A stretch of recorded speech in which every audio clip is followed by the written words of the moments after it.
Soy la profesora Luz del Puerto, docente del área de lengua y literatura castellana.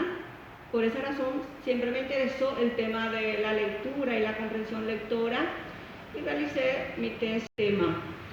Quiero mostrarles algunos aspectos, como por ejemplo el nuevo concepto de lectura, la importancia del hábito de la lectura y también de la promoción.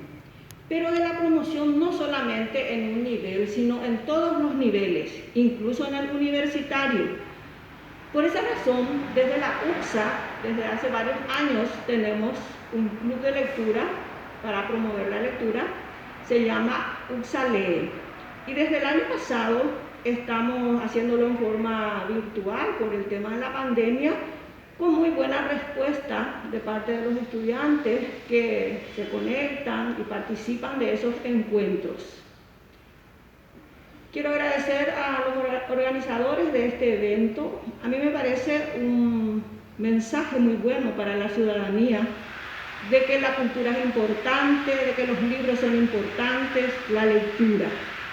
Y dicho eso, voy a empezar a compartir con ustedes lo que preparé.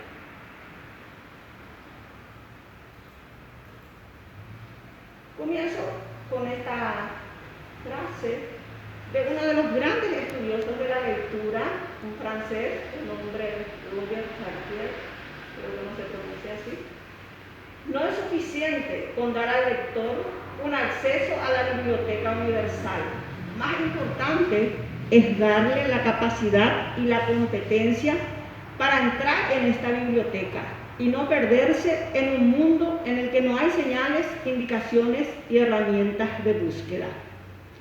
Notamos acá la relevancia que le da al hecho de que se le ofrezca capacidades y competencias a las personas, que no basta con que los libros estén en la biblioteca.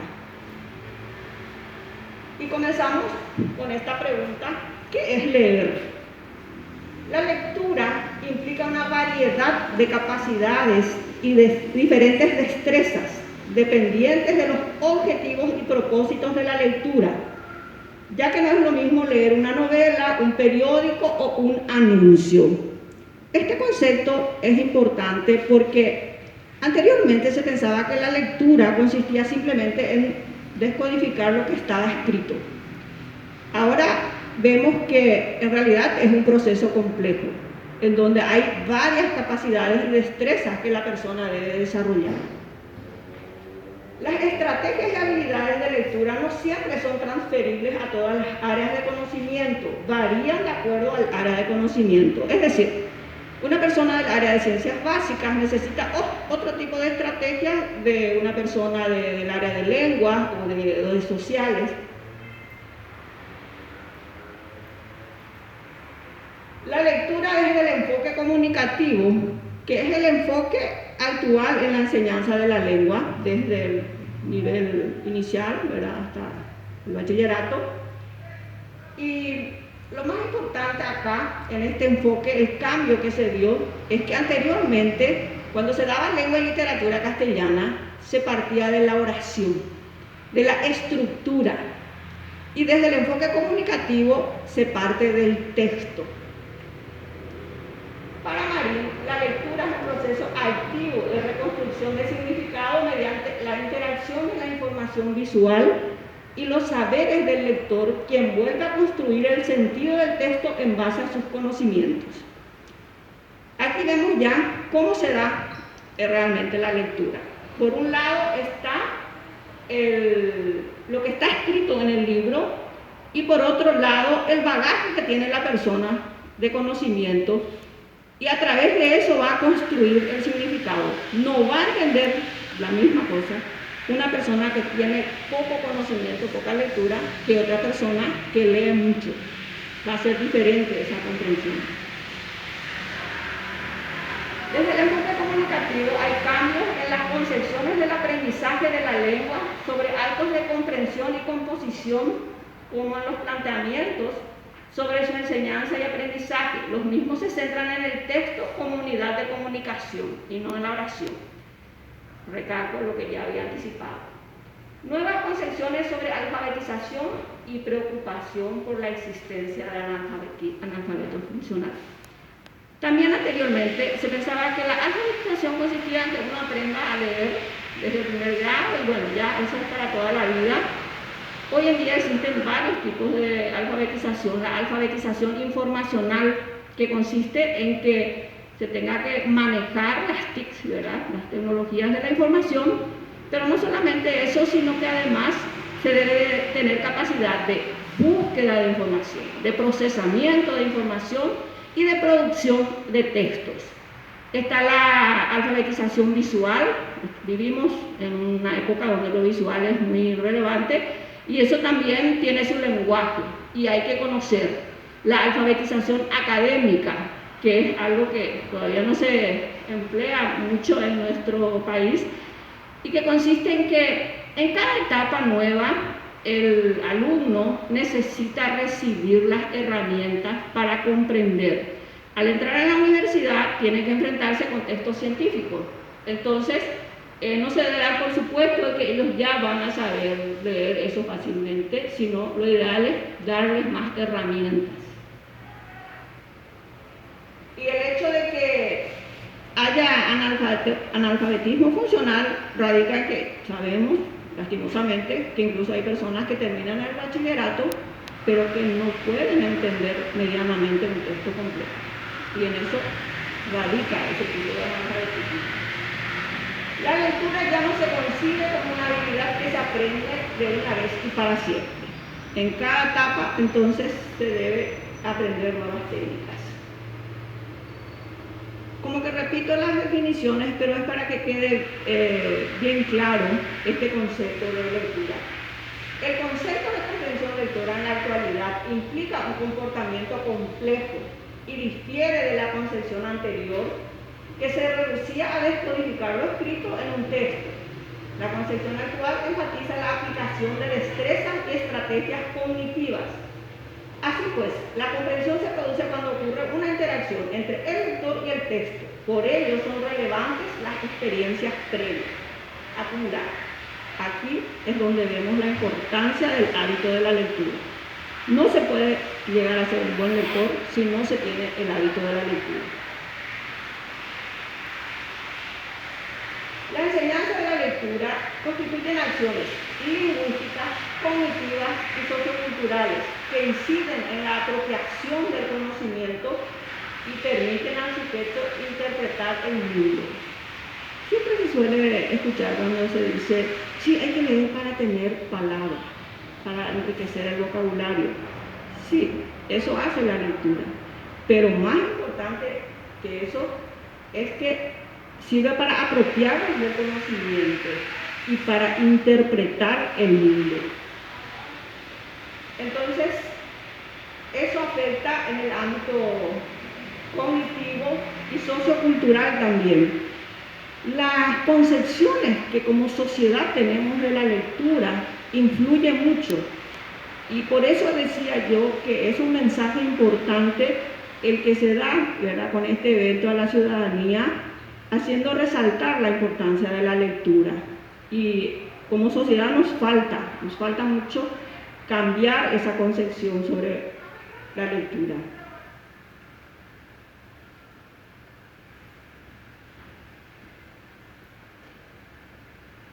El desprestigio de la lectura resulta del descrédito contemporáneo del esfuerzo.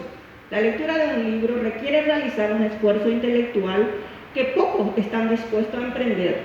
Leer es una tarea formativa porque la lectura, que es un hábito que se adquiere durante la infancia y la adolescencia, nos hace reflexivos y racionales, nos enseña a escribir y a hablar. Del libro La tragedia educativa de James Echeverry, un investigador argentino. Se oye mucho hoy en día el aprendizaje lúdico, todo tiene que ser con juego. Pero acá vemos, ¿verdad?, que en realidad la lectura misma implica un esfuerzo y que eso no se puede sortear. Vamos a ver los tipos de lectura que existen. tenemos que entender que la lectura no solamente sirve para el ámbito académico. Cualquier ciudadano necesita saber leer en su verdadero sentido. Hay una diversidad de textos y de diferentes usos sociales. Tenemos desde las lecturas habituales y cotidianas, como las noticias, catálogos, instrucciones de uso, hasta la lectura de disfrute literario, desde la escritura de contenido práctico, como los avisos, las cartas, los contratos, hasta los de usos más artísticos. Leer actualmente significa comprender. Si leemos pero no comprendemos, realmente no se está produciendo una lectura. El lector. Hay una diferencia en la manera de leer de lectores expertos y lectores aprendices. Sobre todo resalta en la manera de procesar visualmente el texto y en la aplicación de estrategias de acuerdo a los objetivos de lectura. Mientras los lectores expertos procesan unidades de textos más grandes, los aprendices leen palabra por palabra, como cuando se aprende a leer. Tiene poco desarrolladas las microhabilidades. Vamos a ver cuáles son esas microhabilidades. La formación de lectores y escritores requiere tres condiciones. Una alfabetización de calidad que dé prioridad a la comprensión de texto y al uso significativo de la escritura. El contacto frecuente y diario con textos diferentes y el diálogo con otros usuarios del sistema de lectura y escritura que sean más competentes, más experimentados y de quienes se pueda aprender. Esa conversación con otra persona que ha leído hace que desarrollemos más esas habilidades. El lector ideal realiza pocas fijaciones en cada línea, es decir, posee un amplio campo visual. Lee activamente, busca captar las ideas del autor, identifica la tipología textual. Puede diferenciar un texto informativo de un texto literario, de un texto científico, por ejemplo. Realiza una lectura continuada del texto, aunque le parezca que no ha captado una idea concreta del mismo. ¿Cuáles son algunos efectos que pueden darse en la lectura?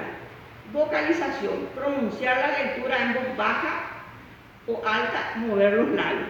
Como cuando se aprende a leer, se hace eso, pero en cierta etapa eso debería desaparecer. La causa es un estadio inicial de lectura en voz alta. Su vocalización es repetir o repasar mentalmente las palabras de la lectura, y la regresión, retroceder a menudo para releer, puede deberse a una percepción defectuosa o al hábito o automatismo adquirido. Formar lectores competentes. Más allá del gozo que el lector experimenta al leer, quizá la condición fundamental que hace un lector debe residir en una motivación intrínseca, en una intencionalidad autodirigida. No nos formamos como lectores añadiendo algo desde afuera, sino respondiendo a un llamado interior que nos incita a la búsqueda constante del encuentro con el libro. ¿Qué nos lleva a leer? ¿Curiosidad o ansias de saber? Es decir, debe salir de nosotros el interés por la lectura. Estas son algunas de las microhabilidades, y para que nos demos cuenta de cuando hablamos de proceso y de habilidades que hay que aprender para leer. El sistema de escribir. Lo primero que aprendemos es el alfabeto, reconocer y distinguir las diferentes letras del alfabeto, saber cómo se pronuncian las palabras escritas, tener habilidades de vocabulario, reconocer que una palabra nueva tiene relación con una palabra conocida. Por ejemplo, blanquecino, por más que escuchemos por primera vez, que puedas deducir que tiene que ver con la palabra blanco. Utilizar el contexto para dar significado a una palabra nueva. A veces puede ser que nos encontremos con una palabra que no conocemos el significado, pero dentro del contexto ya deducimos qué podría significar. Saber elegir en un diccionario la acepción correcta de una palabra en un contexto determinado. Sabemos que la mayoría de las palabras pueden tener varias acepciones. Planificar la lectura. Los buenos lectores y los lectores deficientes tienen una conciencia diferente de la utilidad de la lectura. Los lectores deficientes no sienten la necesidad de cuestionarse si su modo de leer es el adecuado para lograr el objetivo final. Esa ya es una diferencia. Ni se dan cuenta que no están leyendo bien los lectores eficientes. Es importante comprender propósitos, explicar explícitos e implícitos de la lectura. ¿Qué tengo que leer? ¿Por qué? ¿Para qué tengo que leer? Activar y aportar la lectura los conocimientos previos. ¿Qué yo sé acerca del contenido de ese texto? Dirigir la